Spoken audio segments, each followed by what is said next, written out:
അടുത്തത് mechanism of evolution. ഇവല്യൂഷൻ്റെ പിന്നിലുള്ള mechanism എന്താണ്? അപ്പോൾ നമ്മൾ നേരത്തെ പറഞ്ഞു വേരിയേഷൻസ്. ആ വേരിയേഷൻസ് ആണ് കുറേ കഴിയുമ്പോൾ ഒരു പുതിയ സ്പീഷീസ് ആയിട്ട് മാറുന്നത്.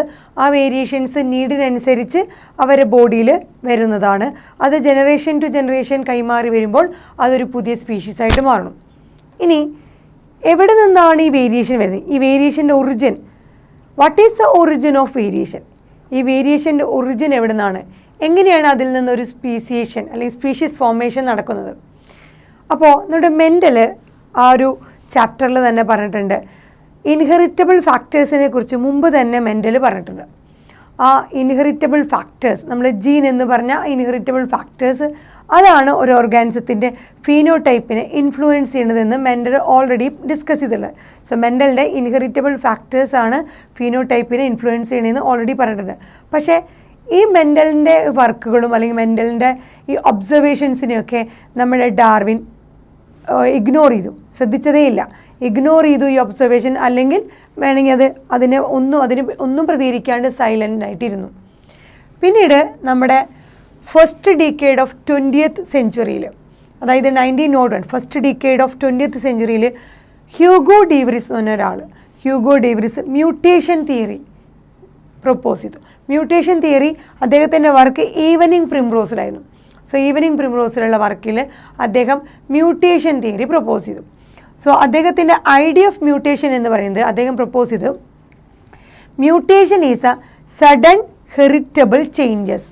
മ്യൂട്ടേഷൻ എന്ന് പറയുന്നത് വളരെ പെട്ടെന്ന് ഹെറിറ്റബിൾ ആയിട്ട് വരുന്ന ചേഞ്ചസ് ആണ് in the genotype of an organism. ഒരു ഓർഗാനിസത്തിൻ്റെ ജീനോടൈപ്പിൽ, അതായത് ജീനുകളിൽ സഡൻ ആയിട്ട് കൈമാറി വരുന്ന ഹെറിറ്റബിൾ ആയിട്ടുള്ള ചേഞ്ചുകളാണ് മ്യൂട്ടേഷൻ എന്നാണ് നമ്മുടെ ഹ്യൂഗോ ഡീവ്രിസ് പ്രൊപ്പോസ് ചെയ്തത് മ്യൂട്ടേഷൻ തിയറിയിൽ. ആ മ്യൂട്ടേഷനെ അദ്ദേഹം വിളിച്ച പേര് സിംഗിൾ സ്റ്റെപ്പ് ലാർജ് മ്യൂട്ടേഷൻ എന്നാണ്.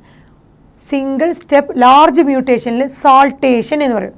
ഒറ്റ സ്റ്റെപ്പിൽ ഒരു വലിയ മ്യൂട്ടേഷൻ വരികയാണെങ്കിൽ സിംഗിൾ സ്റ്റെപ്പ് ലാർജ് മ്യൂട്ടേഷനെ വിളിക്കുന്ന പേരാണ് സാൾട്ടേഷൻ. സോ അദ്ദേഹത്തിൻ്റെ ഐഡിയ ഓഫ് മ്യൂട്ടേഷൻ എന്ന് പറഞ്ഞാൽ ഇതാണ്, മ്യൂട്ടേഷൻ എന്ന് പറഞ്ഞാൽ സഡൻ ആയിട്ട് ഹെറിറ്റബിൾ ആയിട്ട് വരുന്ന ചേഞ്ചസ് ആണ് ഒരു ഓർഗാനിസത്തിൻ്റെ ജീനോടൈപ്പിൽ. അതിൽ ഈ സിംഗിൾ സ്റ്റെപ്പ് ലാർജ് മ്യൂട്ടേഷനെ വിളിക്കുന്ന പേരാണ് സാൾട്ടേഷൻ. സോ നമ്മുടെ ഹ്യൂഗോ ഡീവ്രിസിൻ്റെയും ഡാർവിൻ്റെയും ഇവല്യൂഷനെ സംബന്ധിച്ചുള്ള ഒപ്പീനിയൻ അല്ലെങ്കിൽ അവരുടെ ആ ഒരു തിയറി എന്ന് നമ്മൾ ഒന്ന് കമ്പയർ ചെയ്യുകയാണെങ്കിൽ നമുക്ക് നോക്കാം എങ്ങനെയാണ്. സോ ഡീവ്രിസിൻ്റെ തിയറിയിൽ പറയുന്നത്, ഹ്യൂഗോ ഡീവ്രിസിൻ്റെ മ്യൂട്ടേഷൻ തിയറി പറയുന്നത്, മ്യൂട്ടേഷൻ കോസസ് ഇവല്യൂഷൻ. ഇവല്യൂഷന് കാരണം ആരാണ്? മ്യൂട്ടേഷൻ. മ്യൂട്ടേഷൻ കാരണമാണ് ഇവല്യൂഷൻ സംഭവിക്കുന്നത് എന്നാണ് ഹ്യൂഗോ ഡീവ്രിസ് പറയുന്നത്. അതുപോലെ mutations are random and directionless. Mutations നടക്കുന്ന ഈ ചേഞ്ചുകൾ റാൻഡം മ്യൂട്ടേഷൻസ് ആണ്, അതിന് പ്രത്യേകിച്ച് ഒരു ഡയറക്ഷനും ഇല്ല, ഡയറക്ഷൻലെസ് ആണെന്നാണ് ഡീവ്രിസിൻ്റെ തിയറി പറയുന്നത്. പിന്നീട് discontinuous variation causes speciation. Discontinuous ആയിട്ട്, കണ്ടിന്യൂസ് അല്ല, ഡിസ്കണ്ടിന്യൂസ് ആയിട്ട് തുടർച്ചയല്ലാത്ത വേരിയേഷൻസ് ആണ് ഒരു പുതിയ സ്പീഷീസിലേക്ക് ഫോം ചെയ്യണതെന്നാണ് ഡീവ്രിസിൻ്റെ തിയറിയിൽ പറയുന്നത്. അതേസമയം ഡാർവിൻ്റെ തിയറിയിൽ പറയുന്നത് നോക്കൂ, ഡാർവിൻ പറയുന്നത് മേജർ ഹെറിറ്റബിൾ വേരിയേഷൻസ്, ഹെറിറ്റബിൾ ആയിട്ടുള്ള major variations only can cause evolution. മേജറായിട്ട് വരുന്ന ഹെറിറ്റബിൾ ആയിട്ടുള്ള ചേഞ്ചസ് അഥവാ വേരിയേഷൻസ് ആണ് ഒരു ഇവല്യൂഷനിലേക്ക് ലീഡ് ചെയ്യുന്നത്. ഇവിടെ പറഞ്ഞത് മ്യൂട്ടേഷനാണ് ഇവല്യൂഷന് കാരണം എന്ന് പറയുന്നു. പക്ഷെ ഡാർവിൻ പറഞ്ഞത് ഹെറിറ്റബിൾ ആയിട്ട് കൈമാറി വരുന്ന ആ വേരിയേഷൻസ് ചേഞ്ചസ് ആണ്, അത് മേജർ ആണെങ്കിൽ മാത്രമേ ഇവല്യൂഷൻ സംഭവിക്കുള്ളൂ എന്ന് പറയുന്നു. പിന്നെ പറയുന്നത് വേരിയേഷൻസ് ആർ സ്മോൾ ആൻഡ് ഡയറക്ഷനിൽ, അതായത് ഒരു പെർട്ടിക്കുലർ ഡയറക്ഷനിൽ മാത്രമേ എന്ത് സംഭവിക്കുന്നുള്ളൂ? വേരിയേഷൻസ് സ്മോൾ ആവാം, അതുപോലെ തന്നെ ഡയറക്ഷനിലെന്ന്.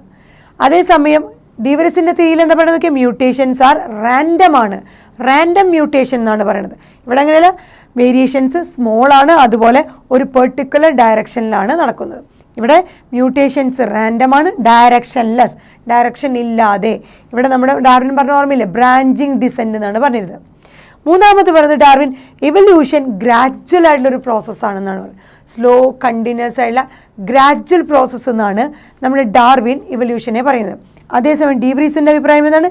ഡിസ്കണ്ടിന്യൂസ് ആയിട്ടുള്ള വേരിയേഷൻ കാരണമാണ് സ്പീസിയേഷൻ സംഭവിക്കുന്നത്. സോ അവിടെ ഇവല്യൂഷൻ വളരെ സ്ലോ ആയിട്ട് ഗ്രാജ്വലായിട്ട് നടക്കുന്ന ഒരു പ്രോസസ്സാണ്. അങ്ങനെയാണ് ഒരു സ്പീഷീസ് ഫോം ചെയ്യുന്നത്. ഇവിടെ അത് പറയുന്നത് ഡിസ്കണ്ടിന്യൂസ് ആകുമ്പോഴാണ് എന്ത് സംഭവിക്കുന്നത്? ഒരു പുതിയ സ്പീഷീസ് ഫോം ചെയ്യുന്നത്. സോ നമ്മുടെ ഡി വ്രീസിൻ്റെയും ഡാർവിൻ്റെയും തിയറികൾ ചെക്ക് ചെയ്യുമ്പോൾ നമുക്ക് വീണ്ടും കൺഫ്യൂഷൻ വരാം. സോ ഇതിന് കുറച്ചും കൂടി ക്ലാരിറ്റി വന്നത് അടുത്തതായിട്ട് നമ്മൾ പറയാൻ പോകുന്നത് പോപ്പുലേഷൻ ജെനറ്റിക്സിലൂടെയാണ്.